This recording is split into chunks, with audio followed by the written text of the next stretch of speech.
যারা ছাত্রছাত্রী আছে তাদের আমি এখন নিজের সন্তানের মতো মনে করছি, এবং যারা বয়স্ক আছে তাদের আমার পরিবারের সদস্য মনে করছি।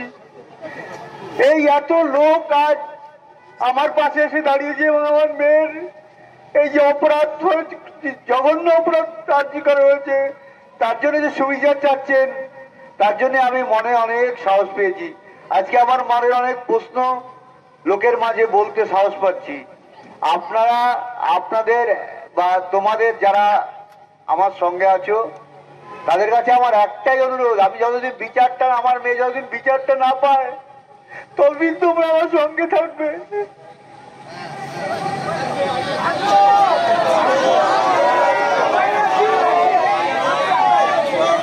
এখন যা পরিস্থিতি আমি দেখতে পাচ্ছি, বিচার আমরা অত সহজে পাবো না।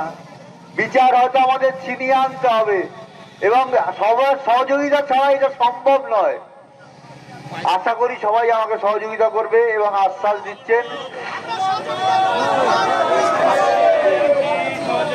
সেই জন্যই আমি মনের জোর পাচ্ছি এবং আজকে সব কথা বলার সাহসও পাচ্ছি। এই জন্য সবাইকে ধন্যবাদ দিয়ে ছোট করব না। আমরা, আমার মেয়ে চলে গেছে, আজকে খুবই শোকাহত। সত্যি একটা কথা বলতে গেলে মেয়ের সম্বন্ধে খুবই কষ্ট হচ্ছে। অনেক কষ্ট করে মেয়েটা আজকে এখানে এসেছিল এবং আমরাও এখানে মেয়েটাকে তো নিয়ে আসার জন্য যেটুকু পারি চেষ্টা করেছিলাম, কিন্তু একটা রাত্রে আরজি করে দুষ্কৃতীরা আমার মেয়েটার জীবনটা নষ্ট করে দিয়ে আমাদের ফ্যামিলিটা, পুরো পরিবারটাকে শেষ করে দিয়েছে। আজকে আপনারা পাশে দাঁড়িয়েছেন বলে একটা মনের শান্তি যে জাস্টিস আমরা পাবোই। হয়তো আমি কি বলবো, আমি ভাষাই হারিয়ে ফেলেছি। আমার মেয়েটা ছোট থাকতেই, মানে খুব ছোট যখন, তখন থেকেই ওর ডাক্তার হওয়ার স্বপ্ন ছিল যে আমি ডাক্তার হব মা, অনেক লোকের সেবা করব।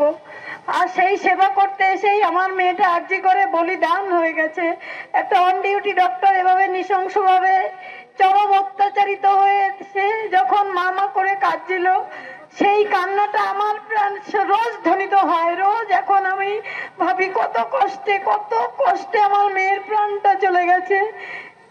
তবে এই যে সবাই আমার পাশে দাঁড়িয়েছেন, এই দেশে বিদেশে এই যে একটা সোচ্চার উঠেছে, বিচার চাই, এটা আমাদের সব থেকে বড় বল। এই ছাড়া আর কোনো, মানে সরকার যেভাবে আমাদের, মানে পুলিশ প্রশাসন প্রথম থেকে আমাদের সব সময় অসহযোগিতা করেছে, তারা যদি একটু সহযোগিতা করত তাহলে হয়তো একটু হলেও আশার আলো দেখতে পেতাম।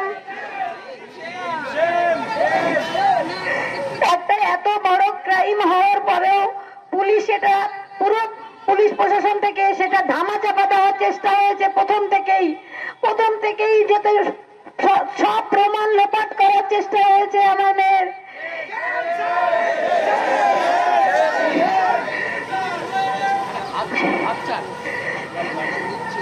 সবাইকে আরেকবার ধন্যবাদ জানিয়ে আমি এটাই বলবো যে যতদিন আমার মেয়ের বিচার না পাই আপনারা এভাবেই আমার পাশে থাকবেন।